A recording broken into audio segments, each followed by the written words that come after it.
So thank you everyone for joining.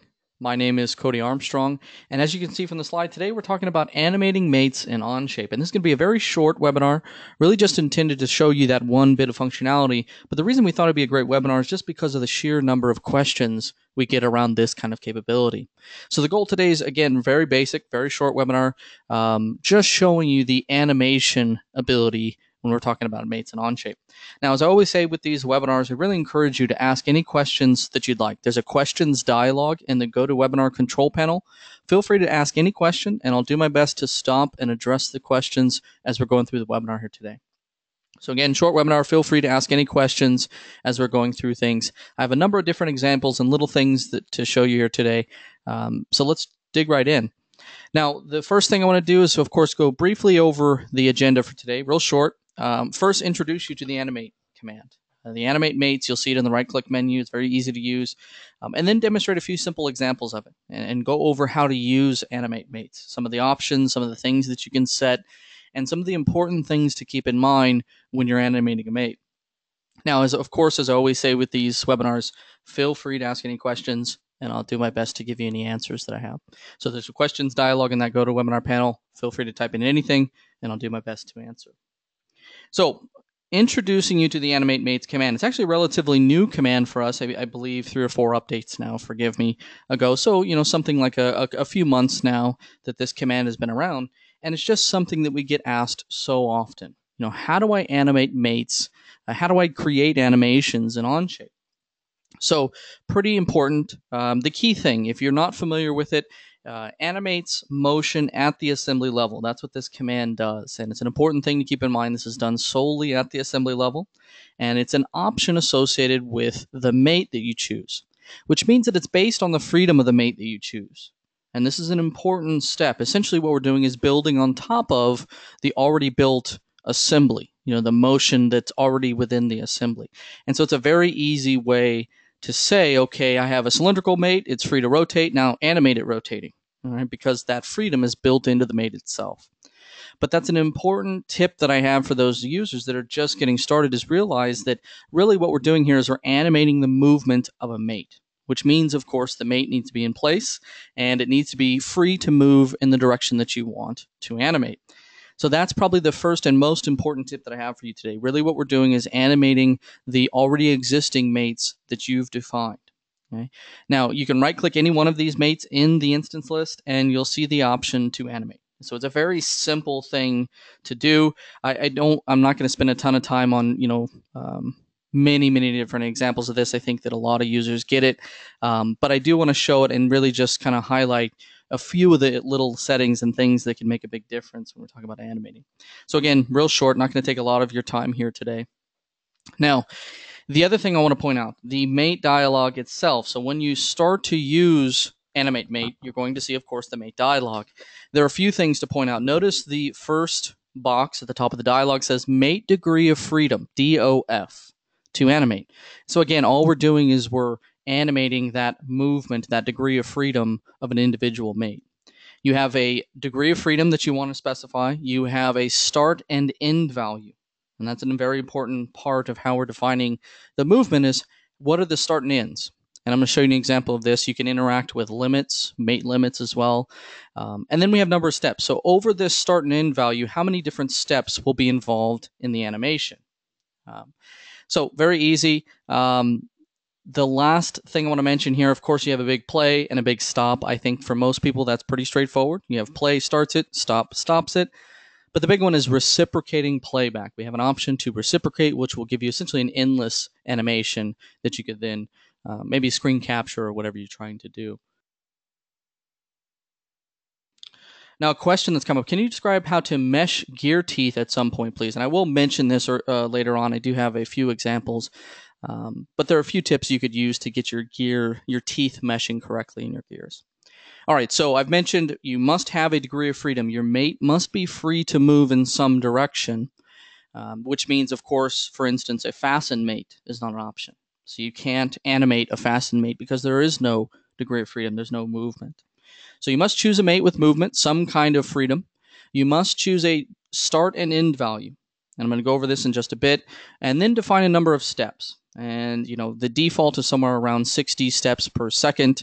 This defines how choppy or clear the animation will be. And then, of course, I mentioned reciprocating playback. So these are really the options that you have for playing with the animation settings. And I'm going to go over examples of these in just a second. Question that's popped up: do you have the option to loop rather than reciprocate the animation? The answer is no, not yet.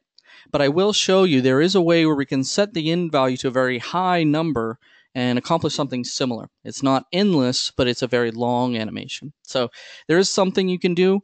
We are, of course, considering that loop playback option for a future update. But today I'll show you a trick that allows you to really set up a long animation if you're trying to do something like rotating an engine, for example, where you want it to just go and go. So this is the details that you'll need to have when you're animating a mate. I'm going to go over these again in more detail in just a second, but these are the things that you'll need to know. Now, a few more things. This is my last slide, and we're going to jump right into it. Animate can be used with a lot of other cool things in Onshape, and the things I always like to point out, you can combine Animate and Isolate. So I could isolate a few parts in my assembly and then animate just those parts. And you'll get this really neat looking animation showing, kind of all your parts in a transparent setting besides the ones you're isolating and the animation between those parts. So very cool. I would call it, a neat example of how you might put something together, especially if your motion is on the inside. I always use the example of an engine block, for example. The movement is on the inside, and from the outside, you may not necessarily see anything.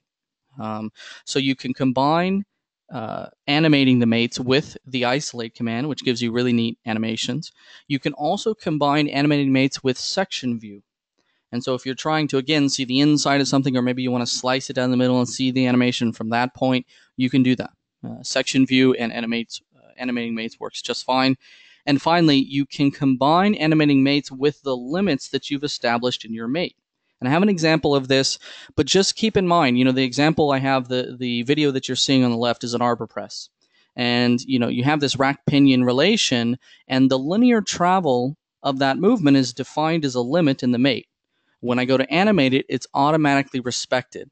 I don't have to do anything special. It automatically recognizes the limits of the internal mate.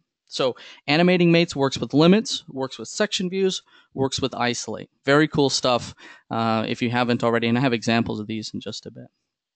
Now, question, what did you use to record the clip? And this is a very good question.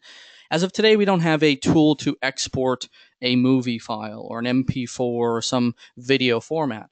I use Camtasia. There are many free applications that allow you to record your screen. So if you're looking to create a video file that you can use elsewhere, I would recommend just, a free screen recording tool. I'm using Camtasia because we use it quite often, but you could use anything. So, all right, so this is my last slide for you. I'm going to go over a few different examples that I have, but again, very short. I only have a few to point out here. So let's jump right into it. Now, the first example I have is very basic, and the reason I bring this example up is to point out that the motion needs to be defined beforehand. So here I've got this simple spur gear example with the planetary gear set and several gears within them. The reason I bring this up is notice the mates and the relations that are already defined. So in this case, I've got 4 gears defined with 4 revolute mates, and I've got 3 gear relations that drive the movement, which means if I just do a simple drag, you'll see the correct motion, right? Now, of course, dragging isn't animating, but that's kind of the first tip that I would try, the first step that I would try to make sure that it's moving the correct way, right? So make sure you get the correct motion when you go to just drag it. If you get that correct behavior there, then you know you're good to go to animate it. Now, another thing I like to point out is you can rotate about an axis, right, with a triad. So you'll see when I left click a edge, for instance, I've got this triad I can define and rotate around. And it makes it, again, just a little bit more controlled way of defining or moving a part. So rather than left click dragging and seeing if the motion is correct, you can left click a part, take the triad, the thing that appears, attach it to whatever you're looking for, right? So there's attaching it to the center, for example, and then just move it wherever you'd like, right? grab and drag, and now I'm moving that part around. Okay. So just keep in mind, if you're looking for a simple way to test the movement, grab and drag, or using the triad is the way to do it. Once you've established, okay, everything's moving correctly, how do I then animate that motion? Now, the easiest way to do this is to define one of the mates that drives everything and right-click it. So in my case, I've got a few Revolute mates defined here, but I can easily right-click any one of them, and you'll see an option to animate. Right? So that's really the whole command. You right-click a mate that has movement, you choose animate. As soon as you do that, you get a dialog that appears. Right? The first thing that appears is it tells you, here's the mate that you want to animate. You see it gives you a little visual cue as to the type of definition. It's a rotational degree of freedom, right? So my start and end values are in degrees, of course. And very simple. All I have to do is hit the big play button, and I get an animation. So to just test it, all you really have to do is right-click a mate, choose animate, hit play. Now, of course, you may want to set settings, you may want to change things, but just to get started, very easy. Right-click, animate, click the big play button. Now, what if I want to change things? You'll notice it only went around 360 degrees. And the question came up earlier, what if I wanted to loop it and just have it keep going and keep rotating? Maybe it's this example where I have these gears that are meshing, or maybe it's another example, or maybe it's an engine block, and I want to see several rotations. One big tip that I have for you is you can set the end value to a very high number. 36,000 in this case is the maximum number of degrees that you can enter, and that's, of course, 100 rotations. Okay. So just keep in mind, you can set this to a very high number, set the steps to whatever you'd like. If you want to slow it down a bit, you can certainly do that, but that will give you 100 full rotations in the animation. So just a big tip. We do not have a loop, but you can set this to a very high number. So that's a very simple example that I want to point out. Right-click the mate, click animate, there's a big play button. Because the mate's free to move, of course, you can animate that movement. Questions. Can we sequence multiple animations, for example, a closed toggle clamp or one that is only done with slide and a pin? There's no way to tag multiple animation sequences together. There's no way to script them together with feature script, for instance, because it's not supported at the assembly level. And we don't have a way to combine multiple animations as of today. It's important to point out, like most things in Onshape, we're revolving at a very quick rate. Animation itself, this command is only a few months old, so you're going to see it evolve and move very quickly. So it wouldn't surprise me to see this grown, in greater detail, doing things similar to what you're explaining. Sorry, but the sound was lost. Forgive me. I'm not sure if that was my end or yours. So, is there a limit on the number of steps that can be defined? Not that I'm aware of. You cannot set less than 2, I believe, which makes sense, right? You need a minimum of 2. I'm not aware of a upper limit to the number of steps, so forgive me. But that's really it. So Animate Mate, you right-click, you choose Animate. Now, the reason I bring this up is, again, we're just building off of the motion we already have. So when I grab and drag, I can see it's moving correctly. I'm just animating that and taking it one step further. Now, let's combine this with a few other things that I've mentioned. And I brought this up just a moment ago, but you can combine things like Animate with things like Isolate. So here I've got this worm gear shaft, and it's dozens of parts, and the motion that I'm looking for is actually on the inside of this thing. It's not, if I were to spin this, it's free to move, but I don't really see anything happening, right? The magic, so to speak, is on the inside. So what I want to do is I want to combine Isolate with an animation, right? So I can select, let's say, the worm gear shaft and the worm shaft. I can right-click and isolate these two parts, right? Which, of course, gives me that kind of transparent silhouette of the other parts, but I still see the two parts that I've isolated solid. And the neat thing about this then is I can go in and say, okay, well, let's take this one step further and animate on top of that, right? Same step as before, right-click, animate, and set your settings, right? So we'll set this to 360, hit play, and there is our worm gear animation. Question, how do you control the speed of the animation? Does more steps mean slower or same speed but more detail? The steps is the way to control the speed of the animation. So the fewer steps, the faster it would be. So here's, full 360. As you can see, it's rotating very slowly, right? But if I were to set this to a much lower number, I might get a little bit choppier movement, but a much faster movement, right? So now you can see it's moving 5 times faster than the last example. Okay? So steps will define how fast the animation will be. But the main thing I wanted to show here is I think it's just very neat to combine Isolate with Animate, especially when you're animating stuff that's on the inside and not easily visible, because I can then isolate it, and you can see now I'm looking at that worm gear and shaft. I can animate it real quickly and get a realistic motion and still see all the pieces I need to see. All right, so this is combining Isolate with Animate, and again, same step as before. You right-click the mate, choose Animate. Okay. So that is combining animation with the Isolate command. Now you can do this and take it even one step further and combine it with the section view command. So here's a sectioned, simple single cylinder engine. And I've got a cylindrical mate that defines the crankshaft. I can right-click and animate it. Now, one thing I always like to point out is in every example I've shown you up to this point, everything is defined by a single mate, right? Everything I've done is just you right-click a single mate and you say animate it. But what happens if that mate has multiple degrees of freedom? And this is something I want to point out because it's easy to trip up on this step. When I right-click and I say animate, if your mate has more than 1 degree of freedom that it's free to move in, you need to specify which one you want to see move. And the reason I bring this up is you're going to see a separate dialog, right? So this is only in those scenarios where your mate has multiple degrees of freedom that are free to move. And you got to define, okay, do I want the linear degree of freedom? Do I want it to move in and out, or do I want it to rotate?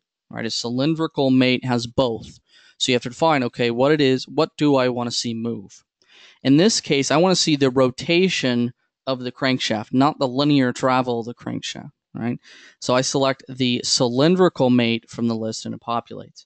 One important step, just make sure that you specify that degree of freedom if your mate has more than one, right? But then I can combine this, hit the play button, and it starts cranking away in my animation, right? Stop it. So very basic, but I wanted to point that out. There is an additional step there if your mate has more than 1 degree of freedom. And of course, I always like to show you can combine these animations with things like the section view, and section view down your engine, rotate it, and get the internal workings of your assembly. So again, very cool. Combining it with section views allows you to see so much that may be hidden from the outside. Now, a question that's come up, what are the ways to share the animation? Just screen moves, or can I set up share with an Onshape? What I would say is you can capture your screen with some free screen recording app. We don't have a way to capture the screen and create a video of it. But of course, you can attach the video to a document and share it. So you can import the video that you create into a document. It would become a tab in your document, and then just share the Onshape document. And that would allow others to view it. So you can share using Onshape. The key thing there is you need a screen recording tool to create the video. Right now we're animating it, but there's no video file being created because of this animation. Now keep in mind, if I've shared this and the user knows that they can also animate, they could animate it from themselves. Okay? But I think putting in the document is an easy way to distribute it. All right, so this is Animating Mates combined with section views, gives you some really cool animations. The other thing I always like to point out again, make sure when you're first doing this to find the movement that you want. If your mate has many degrees of freedom, you're going to see a box that looks like this telling you specify one. Choose one of the movements that you want to animate. Okay? All right, so that's Animating Mates with multiple degrees of freedom. It's also combining Animating Mates with the section view command. Now, the next thing I want to show you is combining Animate Mates with limits. And this is something I think a lot of users are going to look for right away. And the reason I bring this up is, here's an example where I have a limited range of motion. right? This is an arbor press. It's really only free to move up and down a certain amount, right? It must stop once it hits those limits. The reason I bring this up as an example is the limits themselves are defined in the mate. So if I edit, in this case, the slider mate, you're going to see a limits with a min and max value. The neat thing about doing this at the mate level, in this case, the slider mate that controls the up and down motion, is now when I go to animate that mate, it automatically grabs those values. So now, not only am I animating the motion, but it's maintaining that range of travel that it's allowed to move within. And I don't have to do anything special. Again, the animations, if you want to think of them, is just kind of a layer on top of the mates that allow you to see it, move.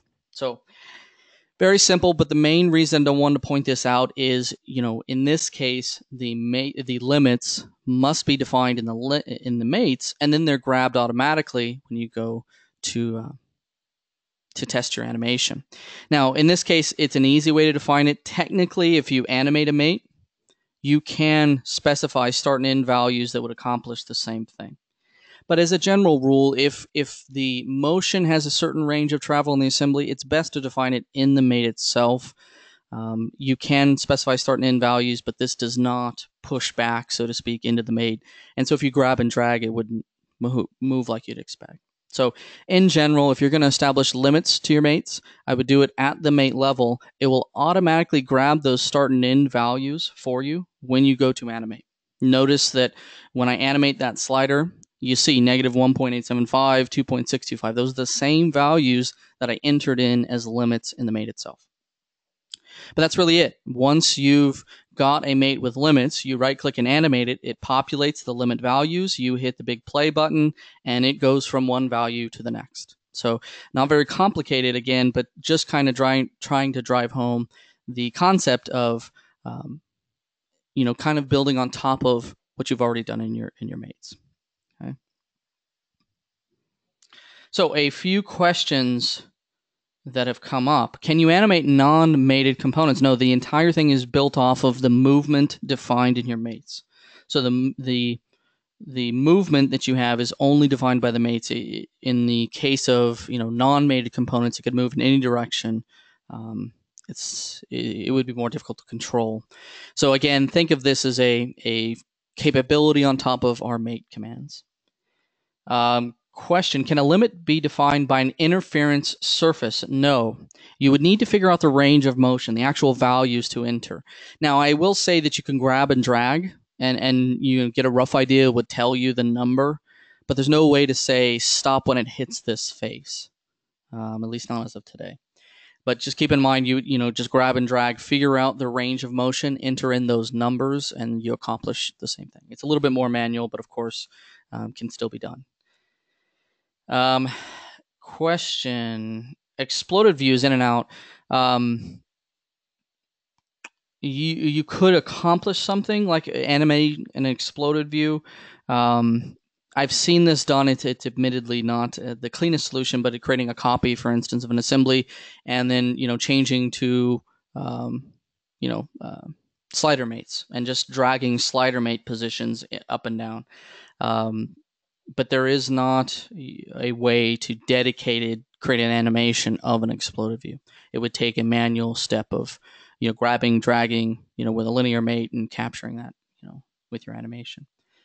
Can you reset to the starting position? When you X out, it automatically resets to the starting position. Okay, so when you X out of the mate. Can you explain how you define the limits? In the mate command, in any mate that has movement, degrees of freedom, you'll see a limits checkbox. You check limits and you enter a minimum and maximum range of motion. Now the question then comes, well, how do I find that range of motion? Keep in mind, you can grab and drag the part and you'll see numbers appear. So I don't know how clear it's going to be through GoToWebinar, so forgive me, but you'll see a blue number appear there, and you can see I can travel down, go to a certain point, and it hits. It doesn't hit, so to speak, but I can see visually that it is. Move it up to a certain point, and I can see, okay, that's about the max range of motion. So you can grab and drag to figure out the values. You can do measure. Another very common one, just do a measurement between two faces, and that's your minimum or maximum value. But there's a few ways to calculate it, and the important thing I want to point out these values are what driving the animation in just a bit. Right. So, questions. Can you build a scaffolding and hide it so you don't see the parts driving the animation? You can absolutely hide parts and still not see them in the animation. So that's respected. I believe that would work just fine. In your example, can the animation also be driven by the rotating handle and have the limits be respected? And that's a very good question. This is really two different pieces that I need to define.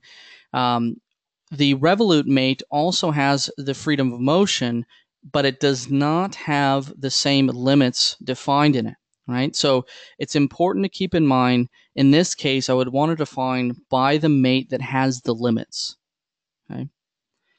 Is collision detection something that's planned for Onshape? It's definitely something that's a high priority for us. I don't know that I could give you a time frame, but it's definitely something that we would look at closely. Is web connection speed a factor? Is anything buffered? Any tips for smooth results? The web connection speed should have no impact. Is anything buffered?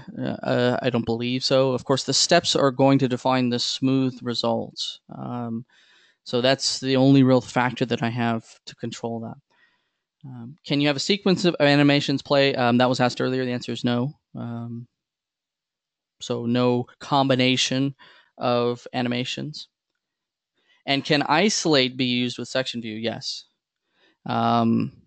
Question, can you show how to hide the base? You can hide any part by clicking the eye in the instance list, right?